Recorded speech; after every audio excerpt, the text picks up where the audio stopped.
Good morning, all. In today's session, we are going to study the overview of Module 3A, that is single phase transformers. So, in this single phase transformers Module 3A, what are the contents we are going to study is in this module, we'll discuss about what is a transformer, construction and working principle of transformer, classification of transformers, losses in transformers, efficiency, and some numericals on losses in transformers and the efficiency. So this is the overall content of the module 3A, that is single phase transformers. So basically when we talk about transformer, what is a transformer? What is meant by transformer, or how we are going to define transformer? So transformer is a static device which converts energy from one form to another form without changing the frequency. That is, the frequency 50 Hz, whatever is there, the frequency remains constant. Without changing the value of frequency, energy will be converted from one form to another form. That is, the energy might be voltage. The voltage will be converted from one form to another form. That is, the voltage, for example, if we take the voltage as 230 volts, so the voltage 230 volts will be the same energy which will be transferred from the primary side to the secondary side. Or the 230 volts is the primary supply, whatever we are going to give, and I want a higher value of voltage. That is, I want 430 volts voltage or 11 kilovolt voltage. So the voltage will be increased. That is converted from one form to another form using a transformer. So transformer is basically a static device. That is, it will not have any rotating parts. All the parts, whatever it has, components, it is a static. So without any movement, without changing the frequency, and without changing the other factors, any other extra physical factors also, energy conversion from one form to another form can happen only using a transformer. So the figure, whatever is there here, the figure shows the construction of a transformer. So basically we have all seen the transformer. This is from the outside, this is how the transformer looks. So this is a main tank, tank cover, drain of valves, cooling tubes, bushes, conservator tank, and this one will be the breather. So here this is how the transformer looks from the outside. So from the outside, whenever you see, this is how a transformer looks.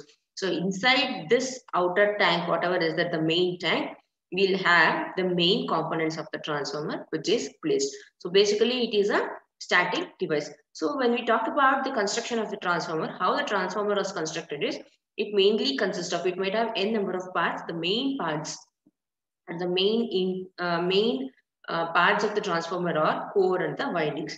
So you can see here, this part, whatever has been highlighted here, or the pointer is showing, this is the core of the transformer, and this copper colored windings, whatever is there, these are the windings. So core, basically when we talk about the core, what is the core made up of? It is made up of a cast iron or a silicon steel material, and core is always a magnetic material which is used, and it is always laminated to avoid the eddy current and the hysteresis losses. Windings are made up of the copper material, and this windings, whatever we are going to use in the transformer, it is usually classified as low voltage windings and high voltage windings.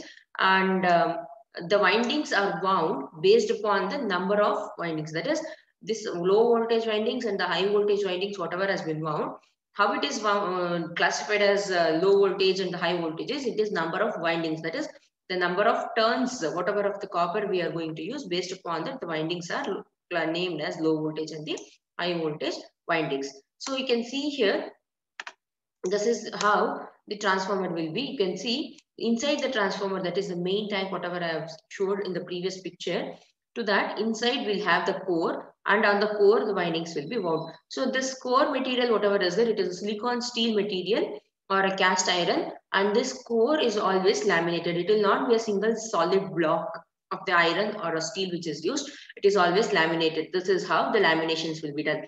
Why it is laminated is because in the solid block the losses will be more. So to avoid the losses in the core, we are going to use the laminations. And how the transformer is going to work is, it is basically working on only one single principle, that is mutual induction. So you can see here, this is the pictorial representation. Every time a transformer cannot be written, so pictorial representation of the transformer, where we have primary windings and the secondary windings. So it works on the principle of mutual induction.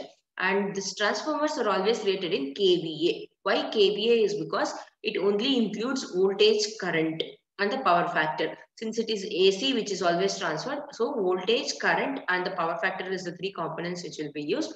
That is why always the transformers are rated in the kVA. When you talk about the working principle, how the transformer is going to work is, you can see here, these are the primary windings, secondary windings, both are wound on the core of the transformer itself.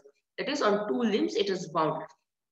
So when the current passes, the primary current passes through the primary circuit, in these windings, due to the copper material which is used and the current is been flowing, there will be a EMF which is induced in the primary winding. That EMF, whatever is induced in the primary winding, will in turn induce flux in the core. So this is a magnetic material, therefore the flux will be induced. Because of the magnetic material and the magnetic field present, the flux starts moving. Once the flux starts moving, it will be in one single direction and that gets linked with the secondary coil. When the flux links with the secondary coil, in the secondary coil, again EMF will be induced. That EMF induced in turn will produce the current. That current, whatever has been produced, will in turn give the output voltage, that is the secondary voltage, which will be given to the load. So load might be anything, resistive load, inductive or the capacitive load, or based upon our applications, the load also will be changing. So based upon the applications, based to the load, the output voltage will be given. So here the voltage, primary circuit voltage might be 230 volts and the output might also be 230 volts only if it is the necessary application. Or the primary circuit might be 230 volts voltage and the output voltage might be 430, 11 kilovolts. So if at all it is same voltage which has been converted, 230 is given here, 230 is the output obtained. It is 1:1 transformer, that is a normal transformer.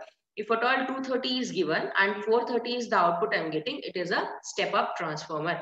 If it is 430 volts I have given here as the input and 230 volt is the output which is obtained, it is step down transformer.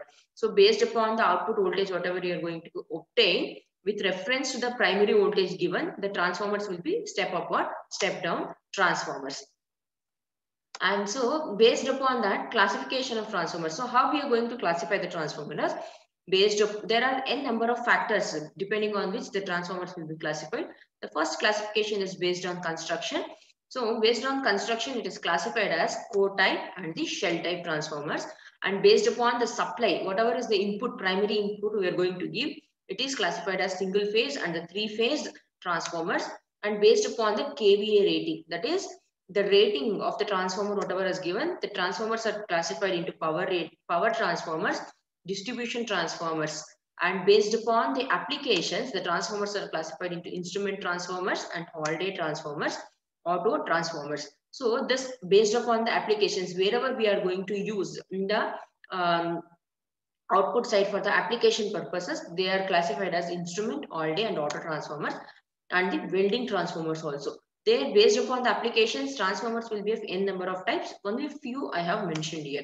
And based on the transformation ratio, it is classified into step up and step down. That is the primary winding and the secondary winding ratio, whatever is there. So what is the primary winding number of turns? What is secondary winding number of turns? Based upon that, it is classified as step up and step down transformers.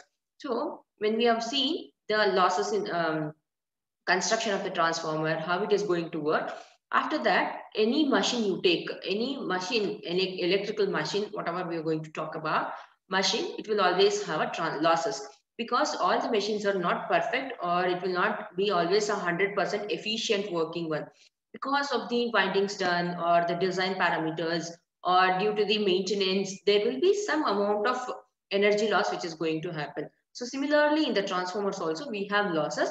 So these losses in the transformer are basically classified into core losses and the copper losses. So the core losses is further divided into eddy current losses, the hysteresis losses, and the copper losses only the copper loss. So what is the hysteresis and eddy current losses is? This is a core of a transformer. In this core of a transformer, because of the flux movement, there will be two losses which is obtained, that is hysteresis and the eddy current losses. And in the windings of the transformer, we are going to get the copper loss, because in the windings there will be a current which is always flowing.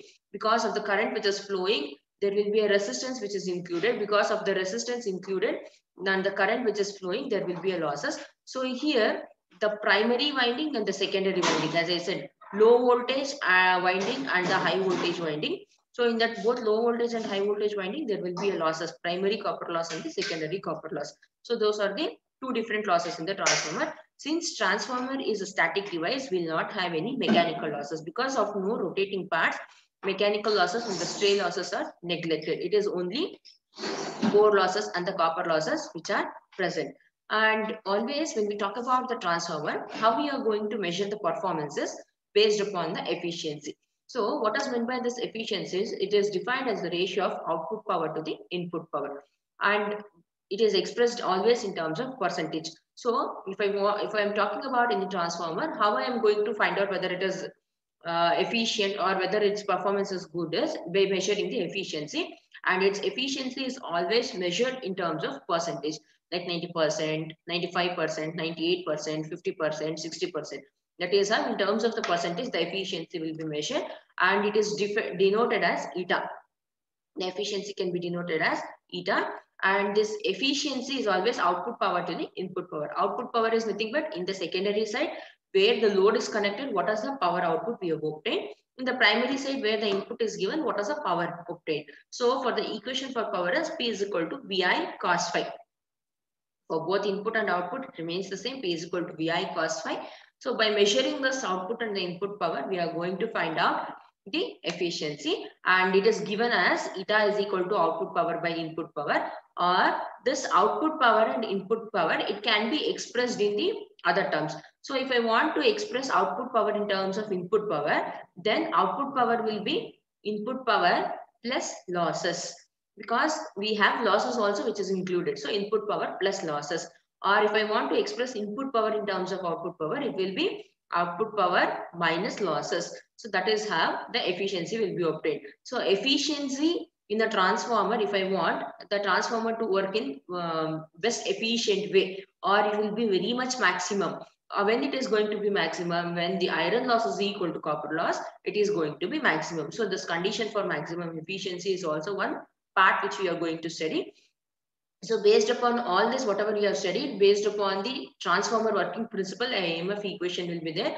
On the EMF equation and the efficiency, the problems will be given. So this is a complete overview of the single phase transformers. Thank you.